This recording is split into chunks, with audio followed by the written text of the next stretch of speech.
I want to introduce a concept called test-driven development. But firstly, let's look at another quick example of using PHP units. We've got a starting point. Here's a function which takes an array and adds together the content. So it takes whatever's in index 0, adds it to whatever's in index 1, and adds it to index 2. And the idea here is we've got a function that takes an array and tells us the sum of all of the elements in the array. If you're going to test this without unit testing, you would go to the page where the function was called and try to trigger the function to be run by doing something on the page which you knew called the function, and then check that the page displayed the correct result. Obviously, that's quite a long-winded process, and a better solution would be just calling the function multiple times using some test code, like I've got on the screen here, and checking that it prints out the correct value. And that's what our unit test does. Our unit test effectively just calls the function and checks that it prints the relevant value. So with the array 1, 2, and 3, it should add 1 to 2 to 3 and print 6. If we add 2, 2, and 1, it should print 5. 10, 20, and 2 should be 32. 1, 2, 5, and 2 should add them all together and get 10, and so on.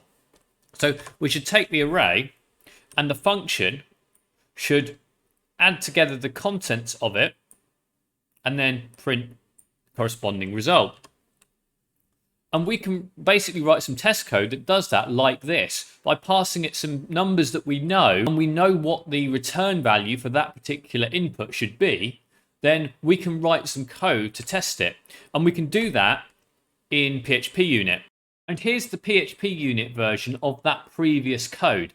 So I've got the same set of tests here expressed using PHPUnit.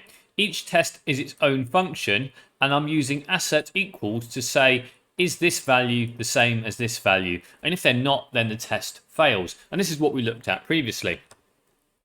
Only this time I've got multiple different values. I've got the 3 values 1, 2, and 3. I've got the 3 values 2, 2, and 1. I've got 3 values 10, 20, and 2. I've got some other tests with 4 values in the array, or 2 values in the array, or 1 value in the array, or no values in the array. And obviously an empty array, if you add everything in an empty array together, it should give us 0. So I've expressed this test using PHPUnit. And we can write these kinds of tests for any function we like. But let's see what would happen if I tested the function that I've just given you using this test. I showed you the function on the last slide. When you run PHPUnit, the output would look like this. So it would tell us there were 3 errors, and it also says there was 1 failure.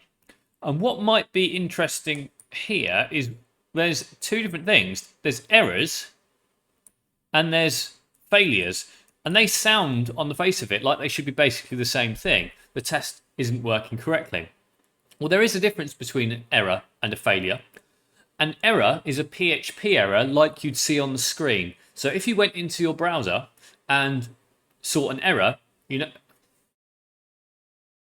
because our virtual machine is running something called xdebug, you see them with orange bars at the top, and it shows you a bit of information.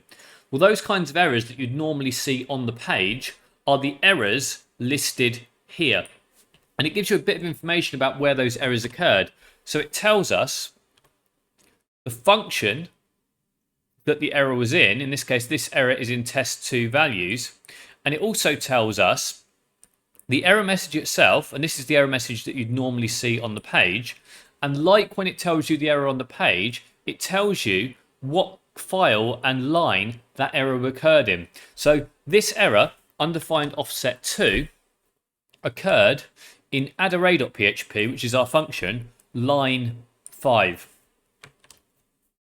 So to fix the error, we need to work out why this test has failed. So the one that's failed is test2 values. And if we have a look at that test, that's this test here.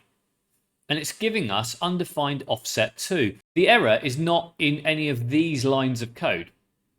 The error is in the function that we're testing. It's in addarray.php, which is the file that contains this function. So we need to go into that function and look at the corresponding line. And that line is here. And it's saying undefined offset 2. So there's an issue with this part of the code. So undefined offset 2, that offset doesn't exist. And if we look at the test again, we can now see the issue with this function, because this function takes whatever's in index 0, adds it to whatever's in index 1, and then adds it to whatever's in index 2. But obviously, if there is nothing in index 2, in this test, there's only something in index 0 and index 1. So when this function runs, it gives us an error saying undefined offset 2.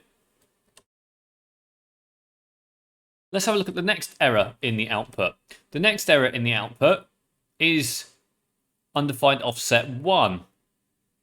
And that's at the same place in the same file. So it's where we're adding whatever's in index 0 to index 1 to index 2. And again, the issue is that this function expects there to be something in index 0, index 1, and index 2. But the array given, in this case, only has something in index 0. The same thing happens with the empty array. So this is in the empty array test. It says undefined index 0. And again, because if you pass an empty array, there's nothing in index 0. So that's why we're getting those errors.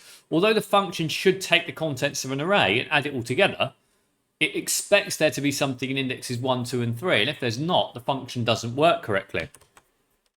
So let's have a look at the next problem, and that is a failure. And a failure is different to an error. An error is when you would get a PHP error appearing on the page. A failure is a failed assertion. And let's have a look at the assertion that we had. So we've got this array test in the function called test for values. And that's this function here. And we can see that it's taking an array with the values 1, 2, 5, and 2. And it should add them all together and give us a 10. So it should add 1, 2, 5, and 2 together. And the sum of those is 10. So we should be seeing a 10 here. So this function with this input should be returning 10 if the function was working correctly. The function is incorrect and we need to fix it. So instead, we need to look at why this assertion is failing. And the error message does give us a bit of an explanation. And that explanation says, fails asserting that 8 matches expected 10. So we're expecting a value of 10, but we're only getting a value of 8. And if we think about how the function works, that actually makes sense, because the function is adding whatever's in index 1 to whatever's in index 2 to whatever's in index 3. Anything after that is completely ignored. And the problem with this function is that the function is not working for all cases. It's only working for some of them. These tests pass. Where there are only 3 values in the array, the function works perfectly. This function works perfectly fine. But where we want to extend that functionality and support different numbers of values, the function as it stands does not work as intended. And this is a common thing when it comes to testing. You might try running some code with certain inputs and it works fine. But once you provide it different inputs, you find bugs in the code. And this is where unit testing becomes very, very important, because you can then test every permutation of input and check that it produces the right output. And I'll stress at this point that these tests are correct. The tests I've written are fine. The issue is not with the tests, the issue is with the function that we're testing. And the next step is updating the function so that all the tests pass. So we need to go into the add array function, amend the code in the function, rerun the tests, and then check to see if the tests all pass. And each time we make a change to the function, we can just run all the tests and ensure that we haven't broken something. So every time we run the tests over and over again, we're running every single test in this file, and we know that once all the tests pass, that the function is working correctly. Let's go ahead and have a look at the updated version of the function. So rather than having a function that works like this, that just adds 0, 1, and 2 together, or indexes 0, 1, and 2, we actually need to make this work for any sized array. And the simple way to do that is to use a loop. So we can just loop over the array using for each, and then just add the values onto the total. So if we were adding 1, 2, and 3, the array would come in with the values 1, 2, and 3. It would set the total variable to 0, loop over the array, get the first value up the array, which my example is 1. It would say total equals total plus value. Well, initially the total is 0, and then the value is 1. So it would do 0 plus 1, and then set total to 1. The next time we looped, total would start off as 1.